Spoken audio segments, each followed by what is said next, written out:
خانہ کعبہ کو کون تباہ کرے گا؟ رسول اللہ صلی اللہ علیہ وسلم نے فرمایا، میرے بعد ایک ایسا شخص آئے گا جو خانہ کعبہ کو گرا دے گا اور پھر کعبہ کے ٹکڑے کر کے انہیں سمندر میں بہائے گا، غلاف کو پھاڑے گا اور اپنے لیے چادر بنا لے گا۔ صحابہ نے پوچھا، اس آدمی کی نشانی کیا ہوگی؟ حضور صلی اللہ علیہ وسلم نے فرمایا، وہ ایسے ملک سے نکلے گا جہاں کے لوگ بسم اللہ الرحمن الرحیم۔ محترم ناظرین، خانہ کعبہ مکہ مکرمہ کے ایک نشیبی علاقے میں واقع ہے جہاں پرانے زمانے میں بارش اور سیلاب کا پانی جمع ہو جایا کرتا تھا۔ اس سے اس کی دیواروں اور اندرونی حصے کو کافی نقصان پہنچتا تھا۔ پانی کی روک تھام کے لیے اس زمانے میں خانہ کعبہ کے باہر ایک بند بنوایا گیا تھا، لیکن یہ بند بھی پانی کے ریلوں کے آگے نہ ٹھہر سکا اور بار بار ٹوٹنے کے بعد آخر کار بالکل منہدم ہو گیا، جس کے بعد عمارت کو زیادہ نقصان پہنچتا رہا۔ یوں ہوتے ہوتے صورتحال اس قدر بگڑ گئی کہ ایک زمانے میں یوں دکھائی پڑنے لگا جیسے کعبہ کی خستہ عمارت عنقریب دھڑام سے آ گرے گی۔ اہل مکہ اس صورتحال سے بہت پریشان تھے۔ وہ کعبہ کی خستہ اور وسیلہ حصوں کو گرا کر انہیں از سر نو تعمیر کرنا چاہتے تھے، مگر بات یہ تھی کہ ایام جاہلیت سے ان کے ہاں یہ تصور چلا آتا تھا کہ خانہ کعبہ کا کوئی حصہ گرانے سے خدا کا عذاب نازل ہوتا ہے، اس لیے کسی کو بھی مرمت کا حوصلہ نہیں پڑتا تھا۔ ادھر مسلسل سیلابوں اور شہر سے آنے والے پانی میں خانہ کعبہ کی فصیل کو اس قدر کمزور کر دیا تھا کہ فوری مرمت لازمی ہو گئی تھی، اور حضور نبی کریم صلی اللہ علیہ وسلم تب بے حد خلیق اور ملنسار تھے۔ آپ صلی اللہ علیہ وسلم اجتماعی اور فلاحی معاملوں میں اہل مکہ کے ساتھ مل جل کر رہا کرتے تھے، اور آپ صلی اللہ علیہ وسلم کو بھی خانہ کعبہ کی خستہ حالی کی فکر رہتی تھی، بلکہ اس عوامی تشویش کا احساس آپ صلی اللہ علیہ وسلم کو سب سے زیادہ لاحق تھا۔ خانہ کعبہ کی تعمیر نو کو اولیت ملنے میں کئی باتوں کا دخل ہے۔ چنانچہ کعبہ کے بیچ ایک کنواں ہوتا تھا، زیارت کے لیے آنے والے اس کنویں میں اپنے نذرانے پھینک دیا کرتے تھے۔ ایک دفعہ کسی نے اس کنویں سے کئی قیمتی اشیاء چرا لی۔ چور کو چوری میں اس لیے بھی آسانی ہوتی تھی کہ کعبہ کی دیواریں نیچی بھی تھیں اور کچی بھی تھیں، ان پر کوئی چھت بھی نہ تھی۔ بہت کوشش کے باوجود چور کو پکڑ لیا گیا۔ جرم کی پیدائش میں اس کے دونوں ہاتھ کاٹ دیے گئے، مگر نذرانوں والے کنویں سے مال و دولت کو مزید چوری سے بچانے کے لیے خستہ دیواروں کو گرا کر پختہ دیواریں بنانا اور ان پر چھت تعمیر کرنا ضروری تھا۔ اس کے علاوہ ایک دلچسپ واقعہ بھی اس کام پر فوری توجہ کا سبب بن گیا۔ چنانچہ کعبہ کے اس کنویں میں جس میں لوگ اپنے نذرانے پھینک دیا کرتے تھے، اس کنویں میں ایک پندار ناک بھی رہتا تھا۔ وہ دن کے وقت کنویں سے نکل کر کعبہ کی منڈیر پر بیٹھ جایا کرتا اور مزے سے دھوپ سینکا کرتا تھا۔ اگر کوئی شخص اس کے نزدیک جانے کی کوشش کرتا تو وہ پھن پھیلا پھیلا کر خوفناک فنکار کرتا اور ڈسنے کو لپکتا، جس سے سب لوگ بھاگ کھڑے ہوتے۔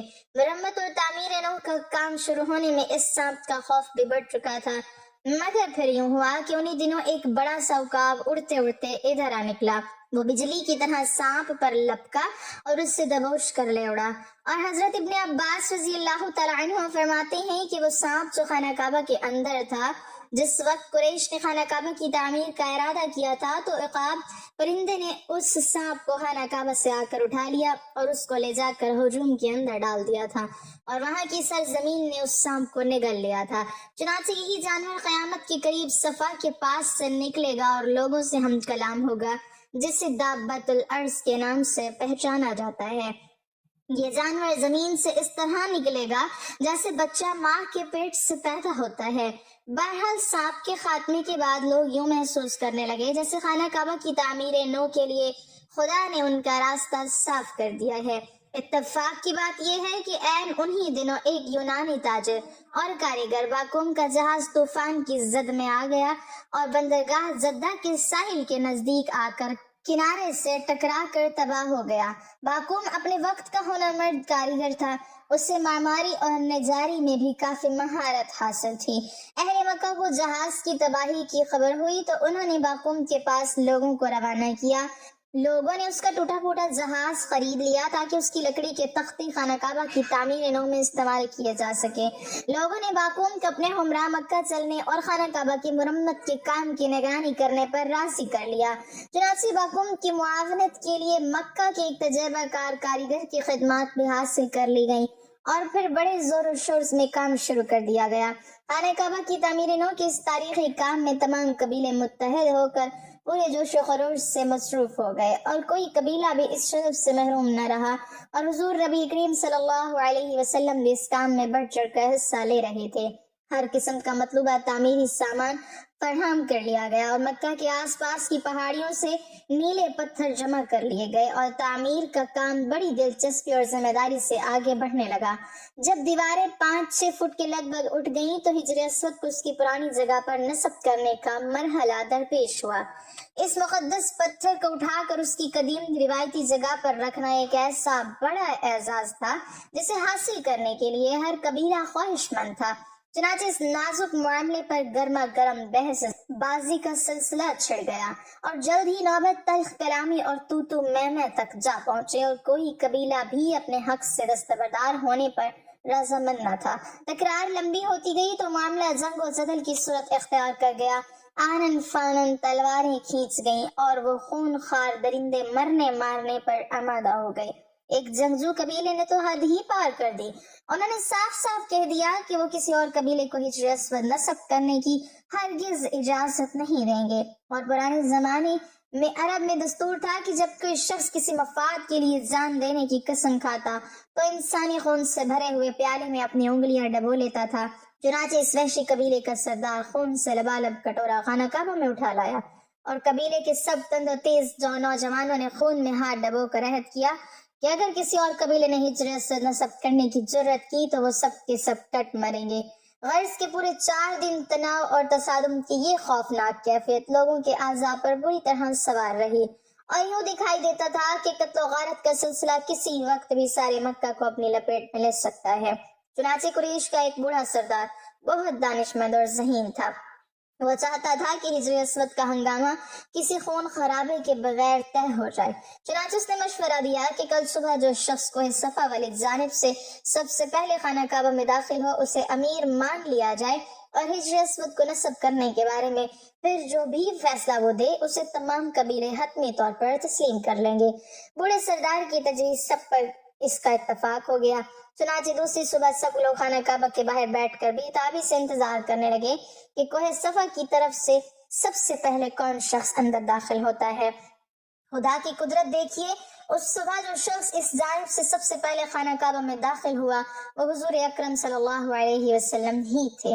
حضور اکرم صلی اللہ علیہ وسلم کا احترام تو سبھی کرتے تھے، بلکہ یہاں تک کہ اصل نام پکارنے کی بجائے آپ صلی اللہ علیہ وسلم کو وہ لوگ احتراماً صادق و امین کے معزز ترین ناموں سے پکارتے تھے۔ چنانچہ یوں ہی آپ صلی اللہ علیہ وسلم خانہ کعبہ میں داخل ہوئے، ہر طرف خوشی کے نعرے بلند ہونے شروع ہوئے، اور لوگ بھی ساختہ پکار اٹھے، یہ تو وہی امین ہیں جنہیں ہم خوب جانتے ہیں، ہم انہیں بخوشی اپنا امیر تسلیم کرتے ہیں۔ اور حضور صلی اللہ علیہ وسلم موقع کی نزاکت سے بخوبی آگاہ تھے۔ آپ صلی اللہ علیہ وسلم نے ارشاد فرمایا، ایک چادر لاؤ۔ چنانچہ فوری چادر لائی گئی۔ آپ صلی اللہ علیہ وسلم نے اسے زمین پر بچھا دیا، اور اپنے مبارک ہاتھوں سے ہجر اسود اٹھا کر چادر کے بیچ میں رکھ دی، اور پھر تمام قبیلوں کے منتخب نمائندوں سے فرمایا، اب تم سب اس چادر کے کنارے تھام لو اور اسے اٹھا کر اس مقام تک لے جاؤ جہاں ہجر اسود نصب ہونا ہے۔ چنانچہ سب لوگ چادر کے کنارے تھامے خوشی خوشی اس مقام پر پہنچ گئے۔ آپ صلی اللہ علیہ وسلم نے ارشاد فرمایا، اب اسے زمین پر رکھ دو، اور آپ صلی اللہ علیہ وسلم آگے بڑھے، ہجر اسود اٹھایا اور اسے مقررہ مقام پر رکھ دیا۔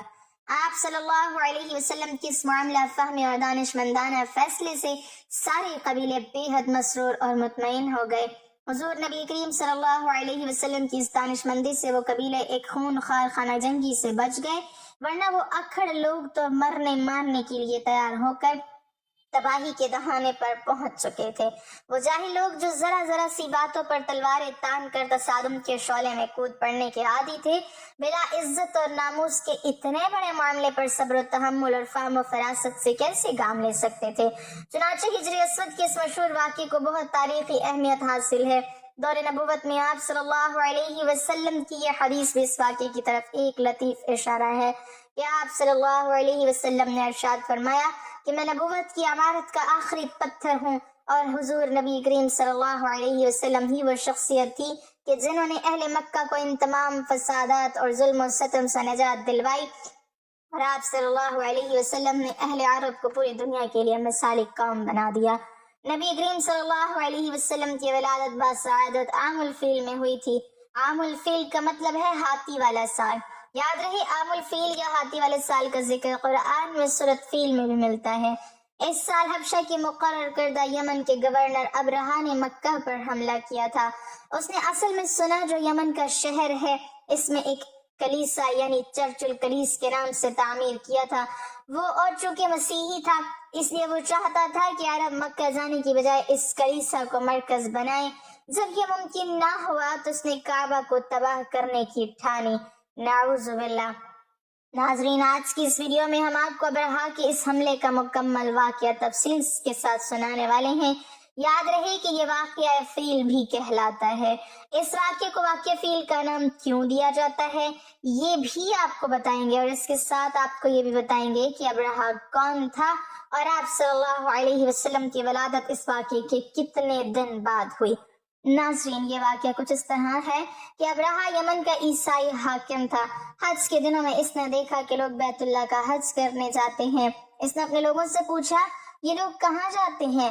اسے جواب ملا بیت اللہ کا حج کرنے کے لیے مکہ جاتے ہیں۔ اس نے پوچھا بیت اللہ کس چیز کا نام ہوا ہے؟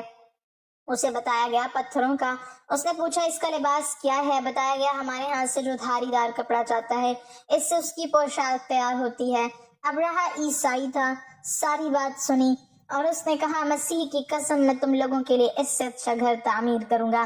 اس طرح اس نے سرخ، سفید، زرد اور سیاہ پتھروں سے ایک گھر بنوایا، سونے اور چاندی سے اس کو سجایا، اس میں کئی دروازے رکھوائے، اس میں سونے کے پتھر جڑوائے، اس کے درمیان جواہر لگوائے، اس مکان میں ایک بڑا سا یاقوت لگوایا، پردے لگوائے، وہاں خوشبوئیں سلگانے کا انتظام کیا۔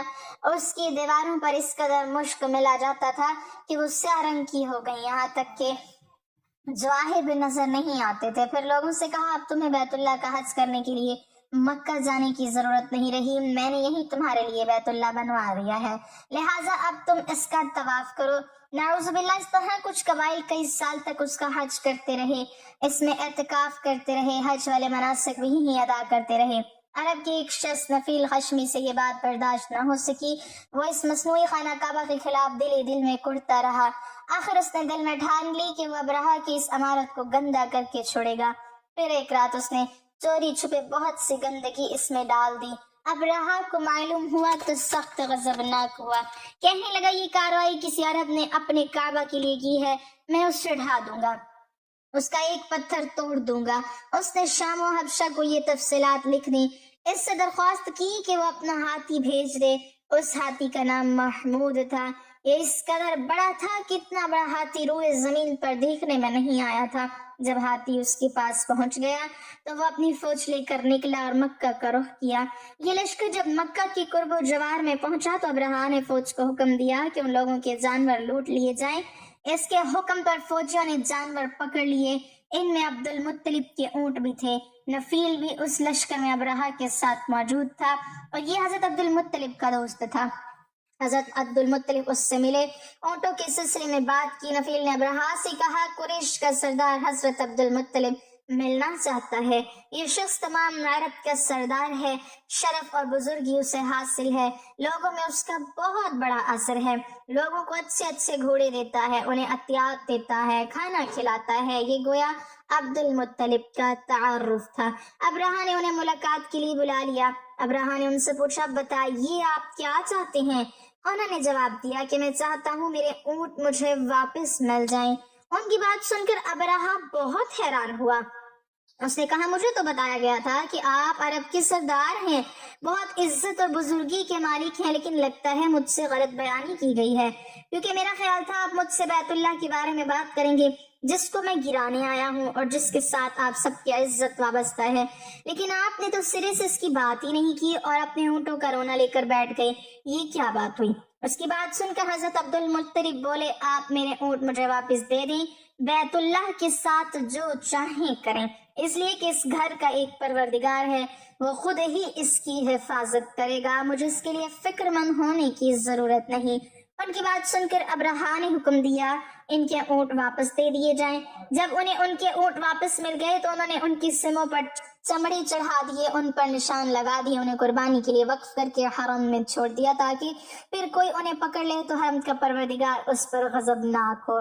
پھر حضرت عبد المطلب ہرا پہاڑ پر چڑھ گئے، ان کے ساتھ ان کے کچھ دوست تھے۔ انہوں نے اللہ سے درخواست کی، اے اللہ، انسان اپنے سامان کی حفاظت کرتا ہے، تو اپنے سامان کی حفاظت کر۔ ادھر سے ابرہا اپنا لشکر لے کر آگے بڑھا، وہ خود ہاتھی پر سوار لشکر کے درمیان موجود تھا۔ ایسے میں اس کے ہاتھی نے آگے بڑھنے سے انکار کر دیا، وہ زمین پر بیٹھ گیا۔ ہاتھی بانوں نے اسے اٹھانے کی کوشش کی لیکن وہ نہ اٹھا۔ انہوں نے اس کے سر پر ضربیں لگائیں، آکس جب ہوئی مگر وہ کھڑا نہ ہوا۔ کچھ سوچ کر انہوں نے اس کا رخ یمن کی طرف کیا، وہ فوراً اس طرف چلنے لگا۔ اس کا رخ پھر مکہ کی طرف کیا گیا تو پھر وہ رک گیا۔ ہاتھی بانوں نے یہ تجربہ بار بار کیا۔ آخر ابرہا نے حکم دیا ہاتھی کو شراب پلائی جائے تاکہ نشے میں اسے کچھ ہوش نہ رہ جائے اور ہم اسے مکہ کی طرف آگے بڑھا سکیں۔ چنانچہ اسے شراب پلائی گئی لیکن اس پر اس کا بھی اثر نہ ہوا۔ ناظرین کہتے ہیں کہ ابرہا کے ہاتھی کو اٹھانے کی کوشش جاری ہی تھی کہ اچانک سمندر کی طرف سے ان کی طرف اللہ تعالیٰ نے ابابیلوں کو بھیج دیا۔ وہ ٹڈیوں کے جھنڈ کی طرح آئیں۔ دوسری طرف عبد المطلب مکہ میں داخل ہوئے، حرم میں پہنچے اور کعبہ کے دروازے کی زنجیر پکڑ کر ابرہا اور اس کے لشکر کے خلاف فتح کی دعا مانگی۔ ان کی دعا کے الفاظ یہ تھے، اے اللہ، یہ بندہ اپنے قافلے اور اپنی جماعت کی حفاظت کر رہا ہے، تو اپنے گھر یعنی بیت اللہ کی حفاظت فرما۔ ابرہا کا لشکر فتح نہ حاصل کر سکے، ان کی طاقت تیری طاقت کے آگے کچھ بھی نہیں، آج سلیب کامیاب نہ ہو۔ ناظرین یاد رہے کہ سلیب کا لفظ اس لیے بولا کہ ابرہا عیسائی تھا اور سلیب کو عیسائی اپنے نشان کے طور پر ساتھ لے کر چلتے ہیں۔ اب انہوں نے اپنی قوم کو ساتھ لیا اور ہرا پہاڑ پر چڑھ گئے کیونکہ ان کا خیال تھا وہ ابرہا کا مقابلہ نہیں کر سکیں گے۔ اور پھر اللہ تعالیٰ نے پرندوں کے جھنڈ بھیج دیے۔ یہ پرندے چڑیا سے قدرے بڑے تھے، ان میں سے ہر پرندے کی چونچ میں پتھر کے 3 ٹکڑے تھے۔ یہ پتھر پرندوں نے ابرہا کے لشکر پر گرانے شروع کیے، جو ہی یہ پتھر ان پر گرے ان کے ٹکڑے ٹکڑے ہو گئے، بالکل اسی طرح جیسے آج کسی جگہ کے اوپر سے بم گرایا جائے تو جسموں کے ٹکڑے اڑ جاتے ہیں۔ ابرہا کا ہاتھی محمود البتہ ان کنکریوں سے محفوظ رہا، باقی سب ہاتھی تہس تہس ہو گئے۔ ناظرین کہا جاتا ہے کہ یہ ہاتھی سینکڑوں کی تعداد میں تھے، سب کے سب کھائے ہوئے بھوس کی مانند ہو گئے، جیسا کہ سورہ فیل میں آتا ہے کہ ناظرین کہا جاتا ہے کہ ابرہا اور اس کے کچھ ساتھی کا یہ منظر دیکھ کر بری طرح بھاگے لیکن پرندوں نے ان کو بھی نہ چھوڑا۔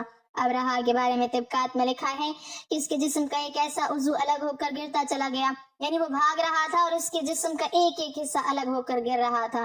دوسری طرف حضرت عبد المطلب اس انتظار میں تھے کہ کب حملہ ہوتا ہے، لیکن حملہ آور جب مکہ میں داخل نہ ہوئے تو وہ حالات معلوم کرنے کے لیے نیچے اترے۔ مکہ سے باہر نکلے تب انہوں نے دیکھا سارا لشکر تباہ ہو چکا ہے، خوب مال غنیمت ان کے ہاتھ لگا ہے، شمار سامان ہاتھ آیا، مال میں سونا چاندی بھی بے تحاشا تھا۔ لشکر میں سے کچھ لوگ ایسے بھی تھے جو واپس نہیں بھاگے تھے، یہ مکہ میں رہ گئے تھے۔ ان میں ابرہا کے ہاتھی کا مہاوت بھی تھا جو محمود کو آگے لانے میں ناکام رہا تھا۔ ناظرین یوں بیت اللہ یعنی خانہ کعبہ کے مالک نے اپنے گھر کی حفاظت فرمائی اور اللہ تعالیٰ نے دنیا والوں کو اپنی قدرت کا مظہر دکھایا کہ وہ ایسی قدرت والی ذات ہے کہ ہاتھی جیسی دیر ہیکل مخلوق کو ابابیل جیسی چھوٹی اور حقیر مخلوق کے ذریعے نیست و نابود کر سکتی ہے۔ ناظرین یہ دراصل انسانیت کے غور و تفکر کے لیے اللہ تعالیٰ کی قدرت کی نشانیوں میں سے ایک نشانی ہے، لیکن افسوس کہ آج کا مسلمان اور انسان اللہ کی نشانیوں کے بارے میں سوچتا ہی نہیں۔ البتہ ناظرین آپ نے واقعہ فیل اور ابرہا کے انجام کی مکمل تفصیل جانی، چلیے اب آپ کو یہ بتاتے ہیں کہ ابرہا کون تھا اور کس قدر بھی شرم اور مکار شخص تھا۔ تاریخ کے مطابق نجاشی شاہ حبشہ نے ابرہا کو سوڈان کا حاکم اور اوریات کو یمن کا حاکم مقرر کیا تھا۔ کچھ عرصے بعد ابرہا نے یمن پر حملہ کر دیا۔ اوریات کو بھی اس حملے کی خبر پہلے سے ہی مل گئی، اس لیے وہ بھی اپنی فوج کو لے کر مقابلے کے لیے نکلا۔ دونوں افواج سوڈان اور یمن کی سرحد پر ایک دوسرے کے مد مقابل ہوئیں۔ ابرہا کا قد بھی چھوٹا تھا اور وہ انتہائی بدصورت بھی تھا، اس کے مقابلے میں اوریات لمبے قد کا خوبصورت اور مضبوط شخص تھا۔ ناظرین کہتے ہیں کہ اوریات کو اس وقت حیرت کا شدید جھٹکا لگا جب ابرہا نے اسے مقابلے کی دعوت دی۔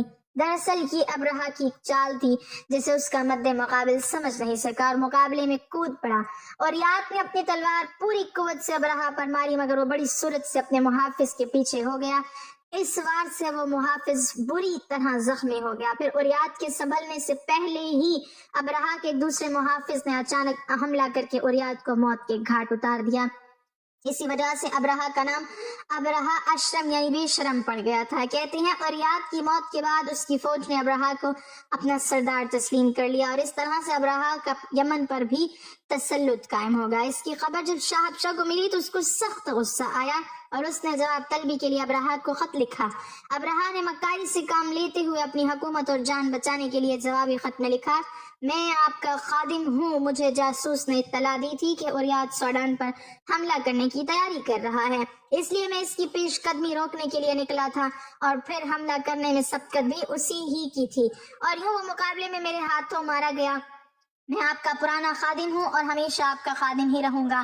سوڈان اور یمن کی سرزمین ابھی تک آپ کے زیر تسلط ہی ہے۔ شاہی حبشہ ابرہہ کے اس جواب سے بہت خوش ہوا، اور اس طرح سے اسے نہ صرف بادشاہ کی طرف سے معافی مل گئی بلکہ یمن کی سرداری بھی اسے سونپ دی گئی۔ اور ناظرین، یمن کا حاکم بننے کے بعد ہی یہ واقعہ پیش آیا جو آپ نے سماعت فرمایا، اور یہی واقعہ فیل کہلایا۔ اور آپ کو یہ بھی بتاتے چلیں کہ یہ واقعہ سعادت سے 50 یا 55 روز پہلے محرم کے مہینے میں پیش آیا تھا۔ اللہ پاک ہمارے علم میں اضافہ فرمائے اور ہمیں دین کی مکمل سمجھ نصیب فرمائے، آمین۔ ناظرین، کمنٹ باکس میں اللہ تعالیٰ کے 99 ناموں میں سے ایک نام ضرور ٹائپ کریں۔